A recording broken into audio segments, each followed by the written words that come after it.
Сәлем достар, сіздермен бүгін жүрек анатомиясы және физиологиясы тақырыбын талқылайтын боламыз. Ал кеттік. Жалпы ағзаны қанмен қамтамасыз ететін мүше бұл жүрек. Жүрек организмді қанмен қамтамасыз етеді, ал қан не үшін керек? Тіндердің ары қарай өзінің қалыпты жұмысын жасау үшін, Кребс циклына қатысу үшін, жалпы тіндердің трофикасы үшін, өйткені қанның ішінде бізде гормондар бар, керекті витаминдері бар, зат алмасу өнімдері бар, барлығы организм үшін керек. Ал оның негізгі айдап отыратын мотор ретінде бізде жүректі қарастырамыз. Жүрек өз кезегінде 4 камерадан тұрады. Яғни бізде мына оң жақ жүрекше, оң жақ қарынша, сол жақ жүрекше, сол жақ қарынша, бізде осы камералардың енді ашығырақ көрсетейік. Міне мынау камералары анық көрініп тұр. Енді осы камералардың ішінде не бар? Бізде оң жақ жүрекше мен оң жақ қарынша бір-бірімен тікелей байланысқан, екеуінің арасында тесік бар, және де қақпақшасы бар. Қақпақша қандай құрылымдардан тұрады?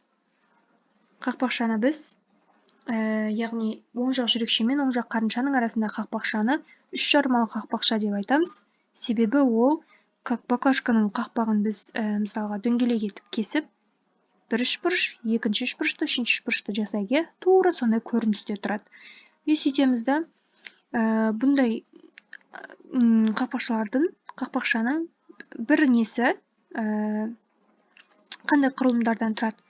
Міне қабырғасы, қабырғаға жабысқан емізікті өсінділері, емізікті еттері, яғни папилля деп айтады ғой. Сол емізік тәрізді ет бар. Одан кейін оған жалғасқан хорда жіпшелері бар. Бұл хордалар тікелей қақпақшаны өзіне тартып тұр. Яғни бізде емізікті өсіндісі, хорда, қақпақша. Осындай үш түрлі құрылымдардан тұрады қақпақша. Яғни сондайдан бұл жерде үшеуі бар. Үш жармалы қақпақша. Трикуспидальды қақпақша деп айтады ғой. Сондықтан. Ал мына жақта екі жармалы қақпақша орналасқан, тура баклажканы қақпағын дөңгелек ортасынан бөліп қойған сияқты. Бұл да сондай құрылымдардан емізік тәрізді өсіндісінен, хорда жіпшесінен қақпақшадан тұрады. Яғни бұны біз митральды қақпақша деп айтамыз. Олар өз кезегінде диастола кезеңде ғана ашылады, ал систола кезеңде жабылады. Ал оның негізгі қызметі қанды кері қарай өткізбеу. Қанның кері қарай өтуі бізде регургитация деп аталады. Қанның кері қарай өтіп кетпеу үшін бұл қақпақшалар тек сол уақытта ғана диастола кезеңінде ғана ашылады, систола кезінде тас болып жабылып тұру керек. Вообще қан өтпеу керек нормада. Енді кеттік. Қақпақшаларын айттым, жүрекше камераларын айттым. Енді мына жерден тағы қақпақшалардың екінші түрін айтып кетейін. Міне, жүрекше мен қарыншаның арасында қақпақша бар. Ал мынау жүрекшелердің арасында ешқандай қақпақша болмау керек. Олардың арасы жабық тұру керек. Бірақ енді ең бірінші бала туылған кезде негізі жүрекше мен жүрекшенің арасында кішкентай форамен овалис ашық тұрады. Неге?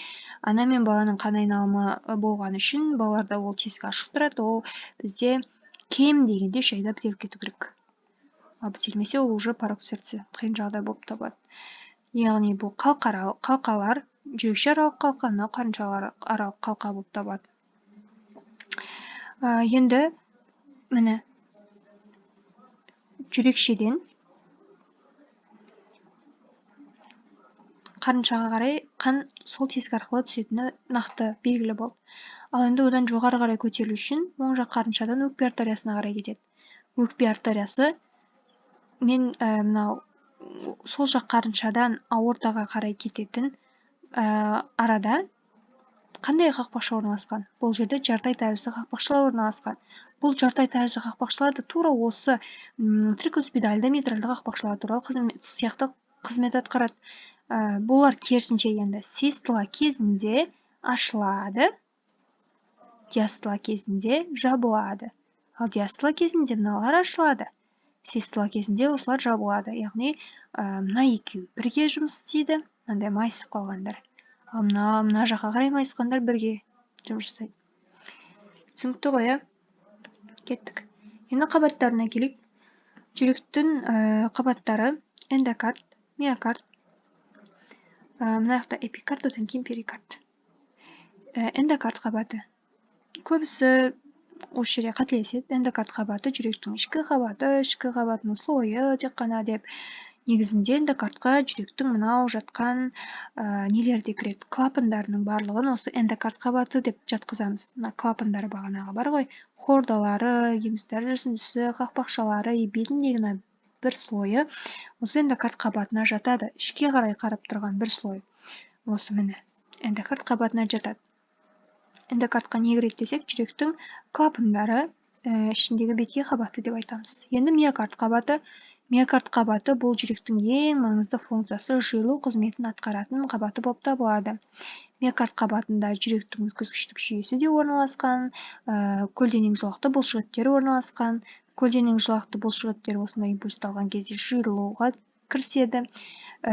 Яғни жиырылатын кезде бізде білеміз ғой, көлденең жолақты бұлшықеттерде миоциттердің, миофибриллардың қозғалысы болатындығын, кальций ағыны түскен кезде.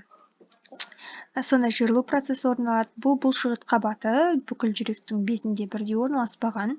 Ең бірінші бізде қарыншаларда 3 слойдан тұрады. Біріншісі тікесінен түскен, екіншісі циркулярный түскен екінші қабаты, үшінші қабаты тағы тікесінен түскен. Яғни қарыншалар 3 слойдан, ал жүрекшелер 2 слойдан. Сыртқы циркулярлы, ішкі тегіс бұлшықеттерден тұрады. Неге? Бізде қарыншалар қатты жиырылып, жоғары қарай қан айдайтын болғандықтан, оның қабаты қалыңырақ болып табылады, ал жүрекшелер одан қарағанда әлсізірек болып табылады. Сыртындағы перикард қабаты. Перикард пен эпикардтың арасында белгілі бір сұйықтық бар. Ол сұйықтық осы жердегі жеңіл жиырылуды қамтамасыз етеді. Тағы да сондай қажалу, келістен алдын алатын қызметтері бар. Кеттік. Енді мен сіздерге жүректің қан айналымға қалай қатысатындығын айтып кетейін. Ең бірінші мынау вена кава супериор. Бұл қақтан шықты десек, барлық мына организмдер болады ғой, бастан, мидан, яғни мойыннан, тұлғадан, қолдан қанның барын алып келеді да, ол сияқтан құяды. Ал вена кава инфериор, яғни төменгі қуысты вена. Бұл аяқтан, ішкі қуысты мүшелерден барлық қанды алып келеді да, жүрекке келіп құяды. Міне, бүкіл организмдегі мынау қолымызда көк болып көрініп тұратын қан тамыр бар ғой, вена. Соның барлығы келіп осы жүрекке құяды. Бірінші оң жақ жүрекшеде келіп құйылды. Келіп құйылғаннан кейін диастола кезеңінде олар сол жақ қарыншаға қарай құйылады. Оң жақ қарыншадан кейін олар систола кезеңінде өкпе сабауы арқылы кіші қан айналым шеңберіне кетеді. Өкпе сабауы арқылы кіші қан айналым шеңбері оң жақ қарыншадан басталады. Сөйтіп өкпеге қарай барып, олар оттегімен қанығады. Неге? Өйткені бұл жерде венадан кетіп тұрған қан О2-ке қаныққан қан. Ал олар диффузия процесі әсерінен О2-мен алмасып, таза артерия қанына айналады. Сөйтіп ол қанды біз қалай аламыз? Ол қанды біз сол жақ жүрекшеге 4 вена арқылы аламыз. Яғни 2 жұп вена.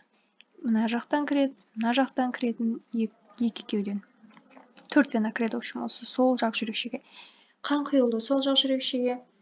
Енді сол жақ жүрекшеден сол жақ қарыншаға диастола кезеңінде қан өтеді. И сол жақ қарыншадан үлкен қан айналым шеңберіне қарай аорта арқылы таза артерия қаны барады. Сөйтіп артерия қаны ең бірінші жүректен шыққан кезде өзін қанмен қамтамасыз етеді, артерияның коронарлы артериялармен. Одан кейін барып бүйтіп доға жасайды. Міне доға жасап тұрған мынау осы кім? Мынау доға жасап тұрған бізде аорта. Осы жерде ең жоғарғы қысым, ең үлкен қан тамыр, артерия қан тамыр осы бізде ең жоғарғы қысымы бар. Бұл бізде қандай да бір жарақат алатын болса, бұл жерден қан тоқтату қиын, және де аман алып қалу өте қиын. Міне ең бірінші тармақтарын береді. Міне иыққа қарай, жоғарғы иық артериясына қарай береді мына тармақтары. Оны алдағы тақырыптарда өтетін боламыз, қан тамырлар туралы.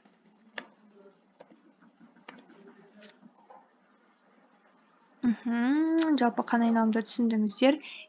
Бізде барлық, міне мысалға қолқадан шыққан қанның бәрі қайда барады? Олардың барлығы организмге тіндерді оттегімен қамтамасыз ету үшін барады. Әрбір тінге кірген артерия одан вена болып шығады. Неге?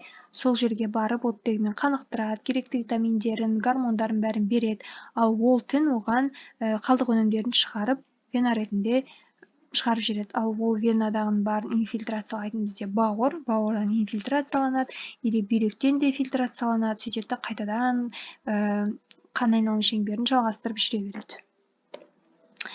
Кетті. Енді жүрек. Ол бәрімізде сұрақ бар шығар, жүрек қалай? Ол мәңгі бақи тоқтамай жұмыс істеп жүрек соғып тұра береді. Мидың өзін біз түнде ұйықтап жатқан кезде ол мидың жұмыс істеп жатқанын білмейміз. Миымыз демалып жатады, бірақ жүрек жұмыс істеп тұрады. Неге? Жүректің қандай ондай қасиеті бар деп ойлаймыз, Жүректе ерекше пейсмейкер деген жасушалар бар. Бұл пейсмейкер жасушалар өздерінен импульс өндіреді, как мотор сияқты импульсті өзінен өзі өндіріп тұрады. Біз өлгенше импульсті өндіріп тұрады.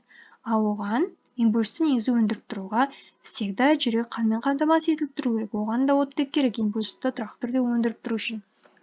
Ал осындай импульсті өндіретін пейсмейкер жасушалар именно осы мен көрсетіліп тұрған нүктелерде орналасқан. Ең бірінші синустық түйін бізде оң жақ жүрекшемен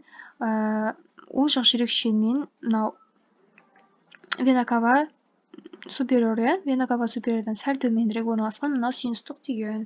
Яғни бұның орны оң жақ жүрекшенің жоғарғы бұрышына сәйкес келеді. Осы жоғарғы бұрышта бізде синустық түйін орналасқан. Синустық түйінде ең жоғарғы импульс өндіріледі. Пейсмейкерлердің ең жоғарғы импульс өндіру орны бұл синустық түйін. Синустық түйіннен кейін ол импульсті өзі өндіріп қойып, өзі ғана қолданып отырмайды. Ол импульсті жан-жаққа таратады. Бірінші оң жақ осы жүрекше мен сол жақ жүрекшені полный импульс беріп олардың жиырылуына қатысады. Одан кейін барып мынау Бахман жолы арқылы, Венкебах, Торель жолдар арқылы ол өзінің импульсын атриовентрикулярлы түйінге береді. Атриовентрикулярлы не үшін? Мынау жүрекше, вентрикула, яғни қарынша, яғни латыншадан аударғанда. Соның арасындағы түйін деген сөз. Осы түйінге береді. Бұл түйін де өзіне негізі кішігірім импульс өндіреді, бірақ синустық түйіннен қарағанда әлсізірек импульс өндіреді. Сөйтіп сол импульсын мынамен бірге қосып алып, ол да төмен қарай бағыттайды импульсын. Неге? Қарыншаларды импульспен қамтамасыз ету керек, өздері ғана алып қалмайды. И төмен қарай импульсті беріп жатыр. Мынау гис будасы бізде қалың болып тұрған, Одан кейін гис будасы сол жаққа қарай үлкен 3 тармағын, оң жаққа қарай 2 тармағын береді. Мына жерде анық көрініп тұрған жоқ, бірақ мына жаққа 3, мына жаққа 2 тармағын береді. Сол жаққа не үшін көбірек береді? Себебі сол жақта бізде ең үлкен қысым, ең үлкен жүктеме сол жақта болғандықтан, ол жаққа көп энергия керек. Одан кейін ол аяқшалары ары қарай пуркине талшықтарына айналып кетеді. В общем, бүкіл жүректің ұшынан бастап негіздеріне дейін жүректің барлық бөліктері осындай импульстер арқылы жиырылып босаңсып диастола кезеңін орындап отырады. Мына мысалға қарасаңыз, ең бірінші систола кезінде не істеу керек? Қан оң жақ қарыншадан, сол жақ қарыншадан жоғары қарай айдалу керек. Өкпе артериясы мен өкпе сабауымен бағанаға ортаға қарай. Ол кезде мына жақтағы энергия күшейеді, осы жақ қатты жиырылады. Ал диастола кезеңінде мынау оң жақ жүрекшеден оң жақ қарыншаға, сол жақ жүрекшеден сол жақ қарыншаға қан түсу керек. Сол үшін бұл жерде мына жерлердің импульсы күшейеді, жүрекшелерде, Сөйтті олар күшпенен төмен қарай бағыттап қанды толтырады. Бұлардың бізде клинико-диагностикалық мәні қандай? Мәнін біз ЭКГ-дан анықтаймыз, Ең бірінші ЭКГ-да пот шешесі осы жүрекшелерді, міне айттым, ең бірінші жүрекшелерге қарай импульс берді. Жүрекшелердегі импульсын тіркейтін бізде пот шешесі. Пот шешесі негізі бізде бүйтіп екі өркешті сияқты көрініп тұру керек еді, өйткені біздің екі жүрекше, бірақ та олар бір сәтте импульсті қабылдағандықтан біріккен пот шешесін ЭКГ-да көрсетеді. Одан кейін мына атриовентрикулярлы түйінге дейін келгенге шейін үзіліс болады да, одан кейін QRS береді. QRS бұл бізде қарыншалардың жиырылу кезеңін білдіреді екен. Т уже мынандай үлкен деполяризациядан кейінгі реполяризация кезеңі болып табылады, қайта қалпына келу кезеңі. Мына фото не үшін деп сұрап жатқан боласыздар. Бұл фото яғни бағанағы импульстер беріліп жатқан кезде сол импульстық жолдарда қандай процесс болып жатқандығын көрсетеді. Импульс беріліп жатқан кезде сол аймақтағы жасушалардың ішіндегі заряд оң зарядқа айналады. Оны оң зарядқа айналдыратын не? Бізде натрий мен кальций. Кальций мен натрий жасушаның ішіне кірген кезде осы жасушаны оң зарядтайды. Оң зарядтап, ол жерде импульс өндіріліп, сол жердің бұлшықеті жиырылып жатыр деген сөз систола кезінде. Одан кейін олар қысым артқан сайын, іште оң заряд артқан сайын калийді сыртқа тебе бастайды, калийді сыртқа қарай шығара бастайды. Осы жерде. Одан кейін барып қайтадан төмен түседі. Уже бұл всегда жиырылып бүрісіп тұрмайды ғой. Bir кезде босаңсиды, бір кезде жиырылады, бір кезде босаңсиды, бір кезде жиырылады. Ол жиырылған кезде бізде натрий кальций каналы ішке кіріп жасушаны оң зарядтайды да, ал босаңсыған кезде калий каналы ішке кіреді да, ішін теріс зарядтап тұрады екен. Жалпы қандай айналым шеңберлерін туралы айттық, қақпақшаларын, қабаттарын, жалпы барлығын айттық. Жүректің өзін қанмен қамтамасыз ететін не дедім? Артерияның коронарлы артериялар, ең бірінші бізде жүрек, айтып кетеміз, біз жүрек эгоист мүше. Не үшін? Ол ең бірінші шыққан кезде аорта сол жақ қарыншадан өзін қанмен қамтамасыз етеді. Неге? Өйткені жүрек ең бірінші өзі қанмен қамтамасыз етілсе, ешқандай тінді жұмысы жүрмейді.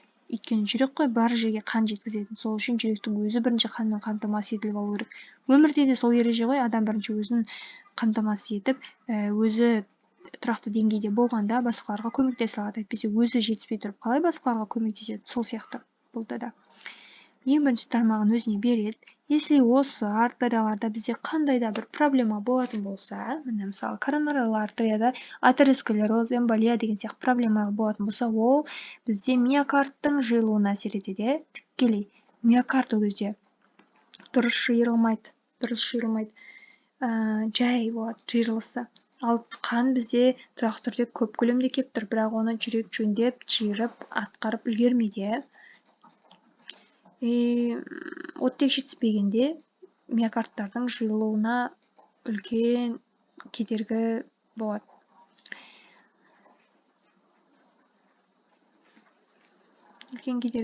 Сол үшін бізде жүрек оттегімен всегда қамтамасыз етілу керек. Атеросклероздық аурулар кезінде жеке тақырып ретінде жүректің патологиялық аурулар кезінде мен ол туралы толық айтамын. Бүгін тек нормаға тоқталайық.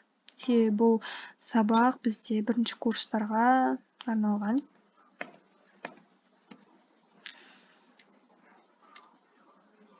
Жалпы бізде жүрек туралы барлығы айтылды. Мынау тыңдау нүктелері.